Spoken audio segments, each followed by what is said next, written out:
Time for another read. This one is another story written by ponies. It is called One Final Apple. If you don't like Applejack figs, get the fuck out.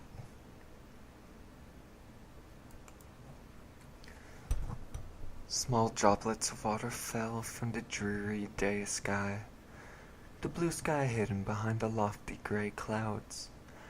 The rain fell upon the land of Equestria, fast and heavy, overwatering hundreds of farms and orchards, and nearly drowning their produce and trees. Various weather teams darted between the clouds, moving the unscheduled storm from the land that was overflowing and over the Everfree. They kicked up a wind, trying to get some aid and forcing it out from over Ponyville to some place where it wouldn't damage crops. They worked frantically in the sky, the mains drooping heavy and wet as they flew past many farms, pushing the foreboding clouds away. But they ignored the massive orchard at Sweet Apple Acres, mainly for the reason that Applejack had requested more rain on many occasions. They would let it rain down as she had requested before, unbeknownst to the situation unfolding in Sweet Apple Acres. But now, Applejack needed the sun, the warm light to flow over her fragile and aged body, warming the bones that were chilled by the torrents of wind that blew through the cracks in the floorboards and the unsealed doors.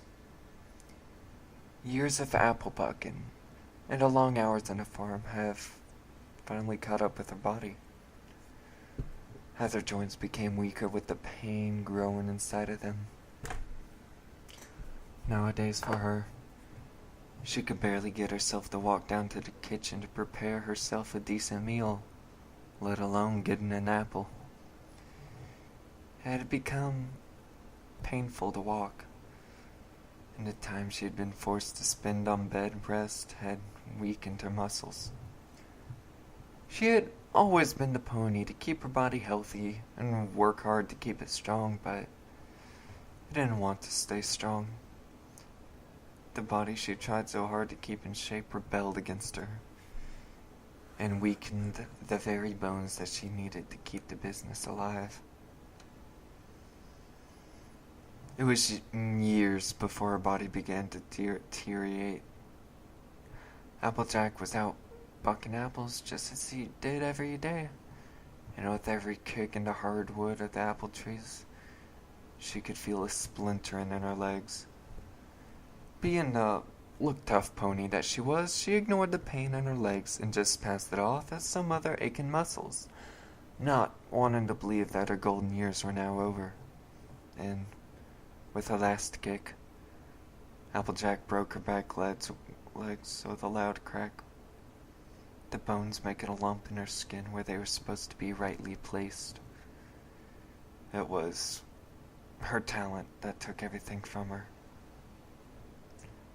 The apples she worked tirelessly to bring to the markets every day, they were the cause for her losing the close connections with all of her friends. Sure, they visited from time to time, but she was always alone.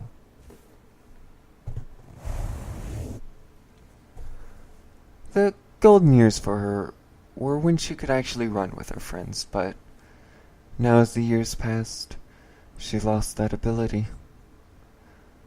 All she ever wanted was someone else to talk to, but they were all busy with their own activities. They were usually off on their own business, and she knew better than to keep them from doing what they wanted to during these years, since any act could end up being your inevitable last. It wasn't that she didn't have them here to spend time with that killed her the most, but it was how quiet it always was. Her faithful companion Winnonia had been gone for many years. Big Mac and Granny Smith had also passed away, leaving Apple Bloom as the next last child in the family, but now that she was grown up, she had left the house and was out who knows where, doing what she wanted, and what she enjoyed.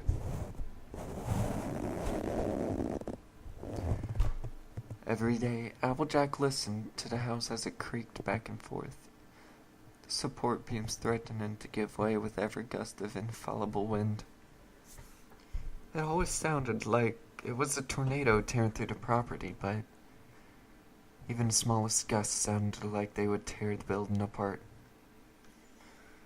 Most things around the house needed to repair, and usually when her friends came by, they did some repairs for her since she had become too weak to do so herself.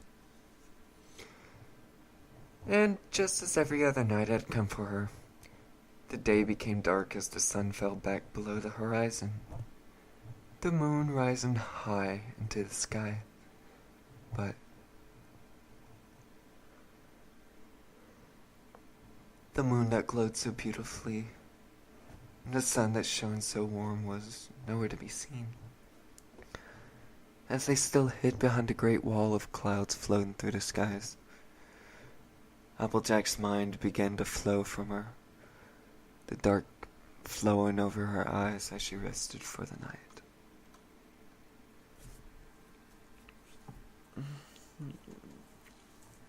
Why am I so emotional? Okay.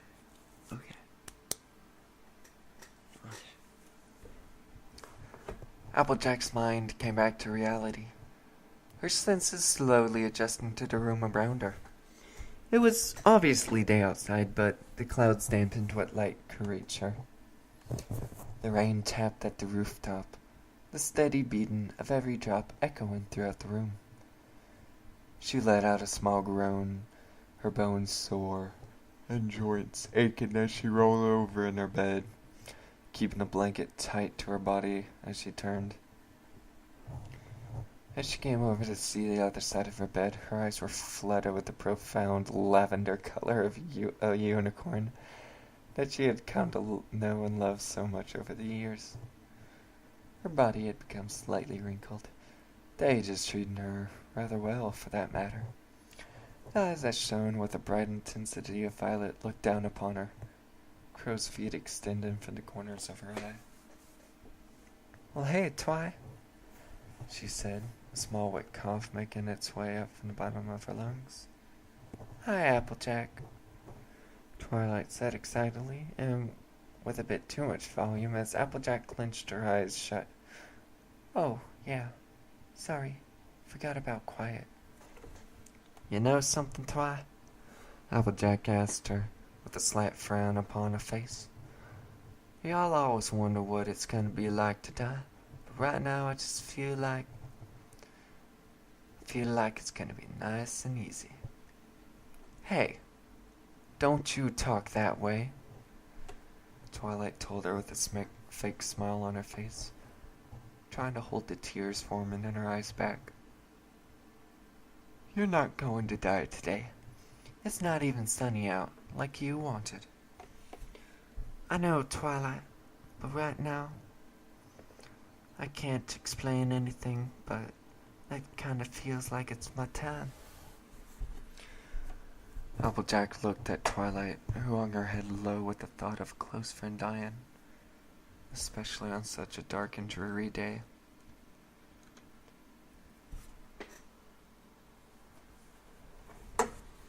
An eerie silence filled the room as they just stared at each other, gazing into each other's eyes.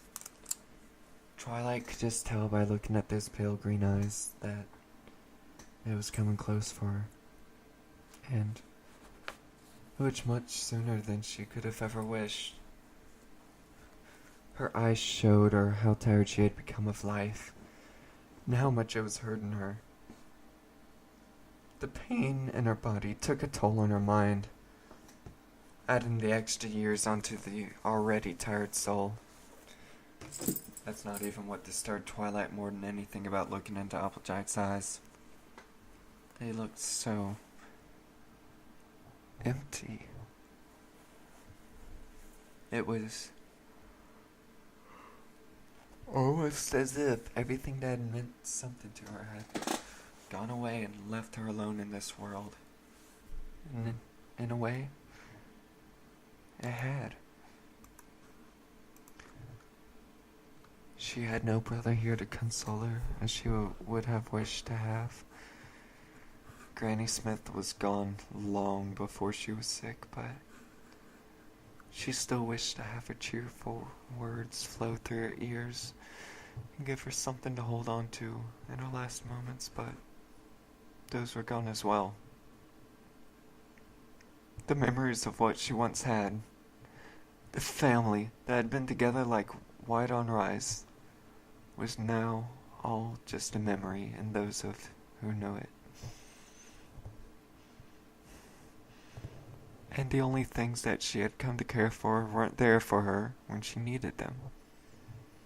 She needed her friends. It was them who gave her the will to push on, even when she had nothing left to live and work for. Applejack was beginning to accept that it was her time for her to go on, and maybe it was for the best. Even though it felt like it was long overdue, it was what she needed to happen.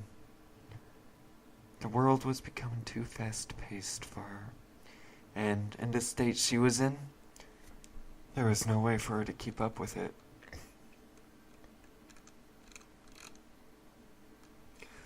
Twilight closed her eyes, tears leaking from below the closed eyelids.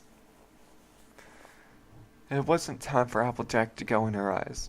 She still had so much to live for. She could restart the Apple family business and bring Sweet Apple Acres back from the grave. It wouldn't be the best thing for Applejack, but she could hire workers at the very least to do all of it for her.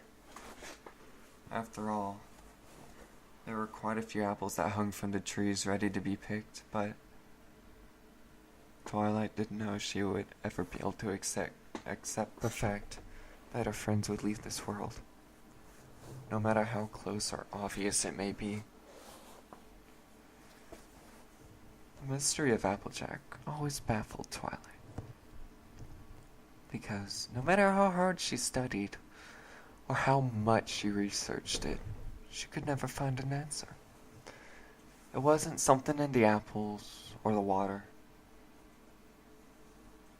It wasn't anything that most ponies had ever seen before, but Applejack didn't seem to age in the slightest. Her body appeared the exact same way that it did when they were younger, but her bones became weaker faster than any of theirs had. Maybe it was just something in her genes, but she felt pity and jealousy for her at the same time. She wished she could stay beautiful as Applejack did, but Twilight didn't want to feel the pain that Applejack had to live through. From what she was told, at times, even breathing was enough to bring her to tears. But now, looking into her eyes, she could see that she was without the pain of life. She could somehow feel it was coming to a close. Holding back her temptations to ask an array of questions, Twilight bit her lips closed. "Hey," Applejack said with a slight rasp, bringing a slight bit of mucus up from her lungs. "Can you get me something?" "Yeah, Applejack. Anything," Twilight told her, ready to get whatever it was she wanted. "An apple. I would like an apple." "Oh," Twilight said with a hint of disappointment, expecting her to want something a bit more extravagant. "I'll run to the kitchen and grab." "No," she interrupted. "I'd like a fresh one from the orchard," she told Twilight with a small smile on her face. Twilight looked her over with hesitation, debating within her own mind whether she should go out in the rain to fetch a fresh apple. Not wanting to make her friend's last days miserable, she stood and began to walk downstairs. "I'll be back soon, alright?" "Sure thing there, Twi. And Twi, I love ya and all. And make sure to pass that on to the other two, aight? You guys have made me real happy over these years, and I want y'all to know that. Twilight gave her a smile, with a tear forming in the corner of her eye. You can tell them that when they get here, okay? I'll go get them after I get you your apple.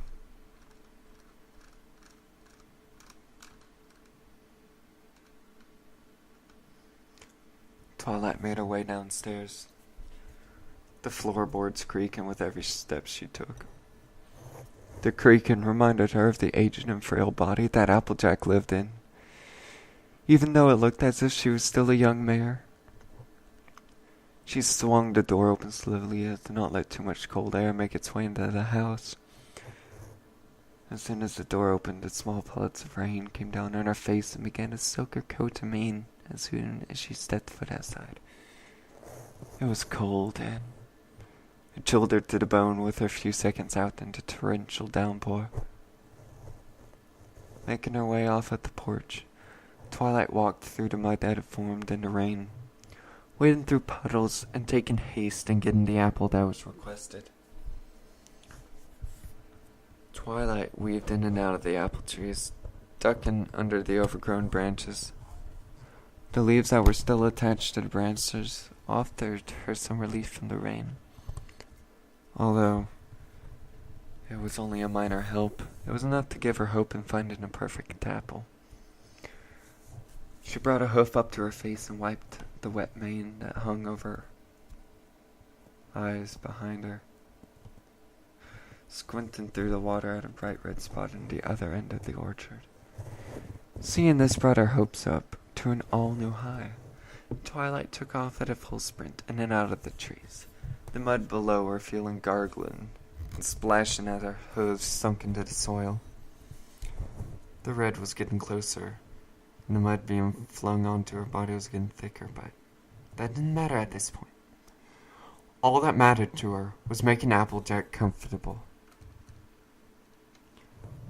When she finally reached the apple, she studied it for a brief moment, making sure it was as perfect as it looked. It was bright red and gave off a sweet apple scent.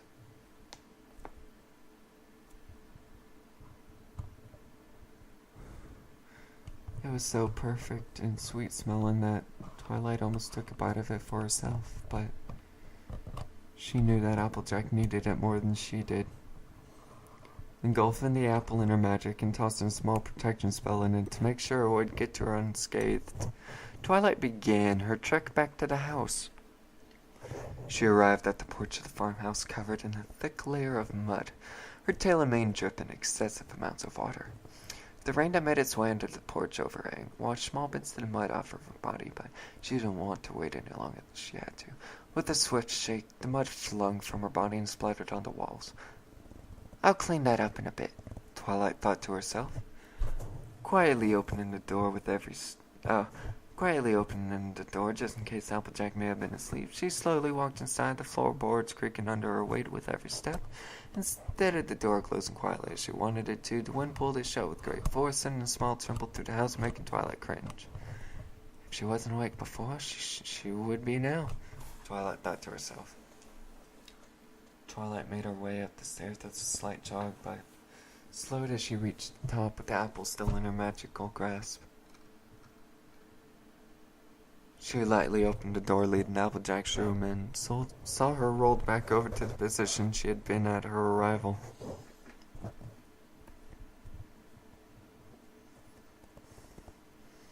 Twilight put a small smile in her face, wishful thinking forcing the idea into her mind that Applejack had gone back to sleep. She walked over to the chair which she had been before, which was still a bit warm from her presence.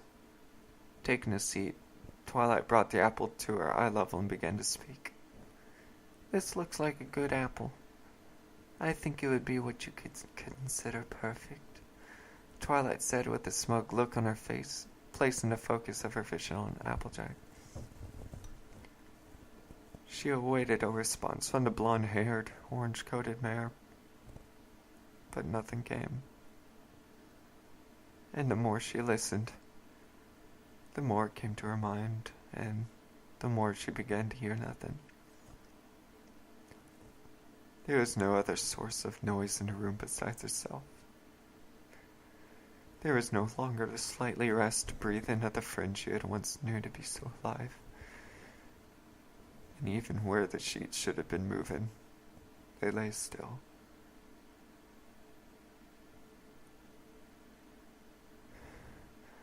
The realization of this came to Twilight in a sudden attack. Her breathing became sporadic as she began to panic. She didn't know what to do. She had never dealt with real death before. She had only heard about it from the older ponies, but now that her best friend was lying in front of her, cold and lifeless, she had no idea. Her mind was blank, and tears began to roll down her face.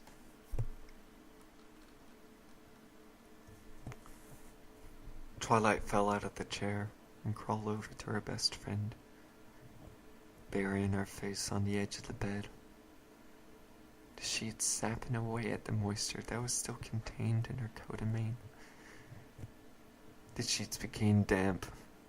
Twilight let her heart flow as tears poured from her sockets, and she attempted to breathe through the sobs that came from her lungs.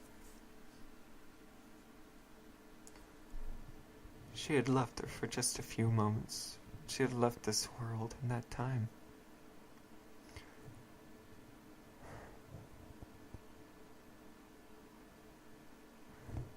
Had she been there for just a few more minutes, she could have been there as a true friend and helped her in whatever way she could have.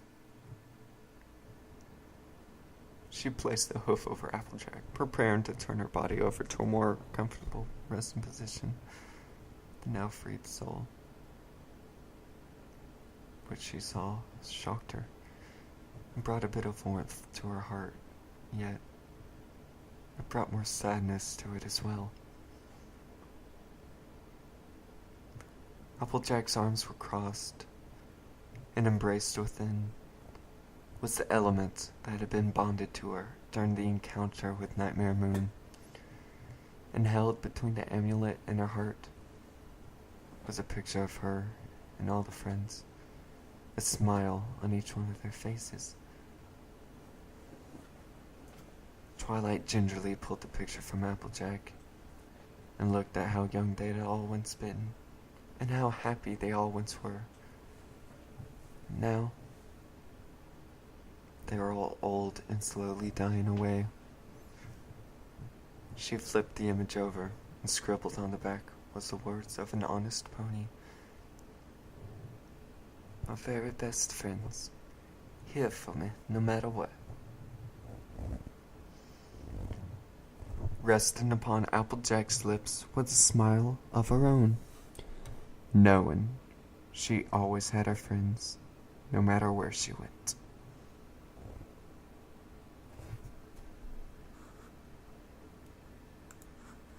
Manly tears were shed during this recording.